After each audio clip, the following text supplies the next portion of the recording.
Flight, Capcom. Go ahead. Completed the post and first checklist down to whatever the CMP has to get out of the couch, standing by for your go, no-go. Roger. The windows appear to be almost crystal clear, which is good news for all of us. Roger.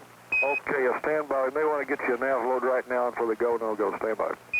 GNC, everything okay? Go, Flight. Ecom? Looks good, Flight. Tell me about the cabin. Cabin's 5-6. Looks good. Just coming on down in the regulated band, right? That's firm, Flight. Okay.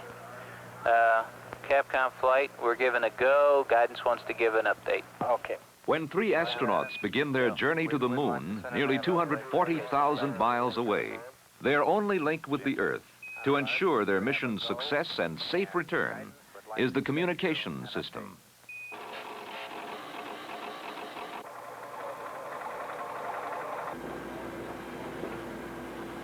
From thousands of pieces of information on spacecraft performance, on flight path, and on astronaut heartbeat, from a steady stream of coded signals flowing into the giant computer complex, successive teams of flight controllers, systems experts, and medical specialists make decisions around the clock and relay them to the astronauts right now. 10 plus 9. Roger, looks like we're getting it.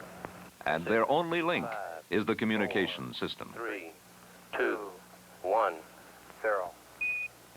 Ignition. Great. Just cut off.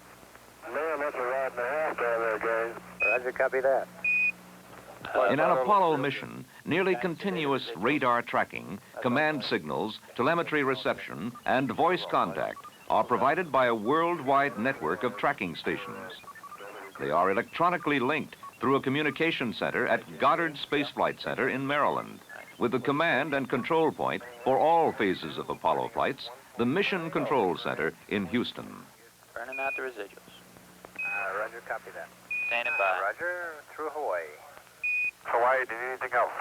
The tracking network consists of ground stations, ships, and aircraft with special instruments on board.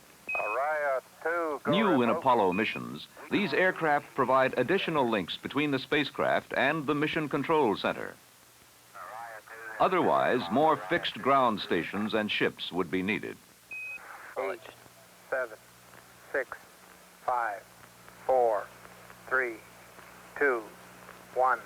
Once Zero. the spacecraft is 12,000 miles from the Earth, or about 1/20th of the way to the moon, communication is augmented further by 3 deep space stations: Goldstone in California, Roger, copy. Madrid in Spain, and Canberra in Australia. Affirmative. We Flight copy. photo looks like a perfect burn. 10.3. Equipped with huge 85-foot dual antennas, these stations are located 120 degrees apart longitudinally. As the Earth rotates, one of them will always be in line-of-sight communication with the spacecraft. Line-of-sight communications are provided in many ways.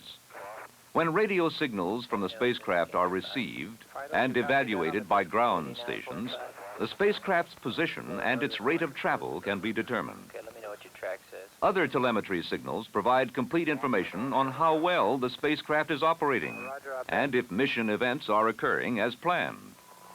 Capcom, go ahead. Houston, Capcom. Voice check. How are you reading? Good morning, Jack. I'm there. Two-way voice communication is available nearly 100% of the mission, even during astronauts' extravehicular activities, and provides the crew with added capability to compare and evaluate data with computations from the ground. The ground stations also receive radio telemetry to continually monitor the crew's physical condition, whether they are inside the spacecraft or outside walking on the lunar surface. Telemetry data on each astronaut's heartbeat, blood pressure, and body temperature are transmitted to the Earth from the spacesuit communication package through the spacecraft. At what time do you want the TV turned on? Stand by. We're ready, Tom. Roger, we're ready for TV now. Turn it on. An onboard television camera provides additional means of crew observations and public information in real time. During descent to the lunar surface, the crew in the lunar module communicates by two-way voice and by telemetry transmission with the orbiting command module and tracking stations on Earth. Once down on the surface, the link is expanded. It covers the astronauts outside the lunar module, and through an erectable antenna, live telecasting can be made directly from the surface of the moon. Here, flexibility is the key. Astronauts on the moon, lone pilot in the orbiting command module, flight controllers on Earth. Anyone, anywhere, may talk with anyone else.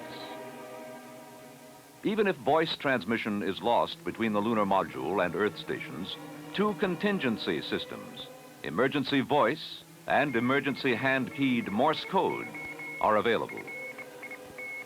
During liftoff from the moon, rendezvous and docking with the command module and the command module's return trip to Earth, there is direct line-of-sight voice contact with Earth tracking stations. As the command module plunges into the Earth's atmosphere, aerodynamic heating ionizes air particles around the spacecraft, and this causes a brief blackout period when no communication is possible. This is Houston. That's negative. Still no contact. They're attempting to contact through Orion 7. Hello, Air Boss. Hello, Air Boss. This is Apollo. You read. Communications are resumed soon after for recovery, with voice or beacon for direction finding, and this may be with a ground station, recovery aircraft, or ship. Okay, it's been real fine. Just a final update on the weather in the recovery area. 2,000 broken, winds 270 at 20, wave height is 3 feet. Roger. Finally, when the spacecraft is down safely in the water, the shortest communication link of all is established between the astronauts in the command module and the frogmen outside.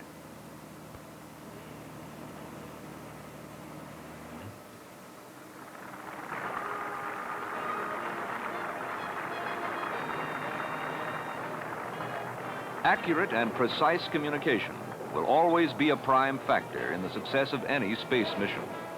It is true in an Apollo flight. In spite of all technological breakthroughs, it is still men who must make decisions. And their success in a lunar mission depends on how well these decisions are communicated and executed.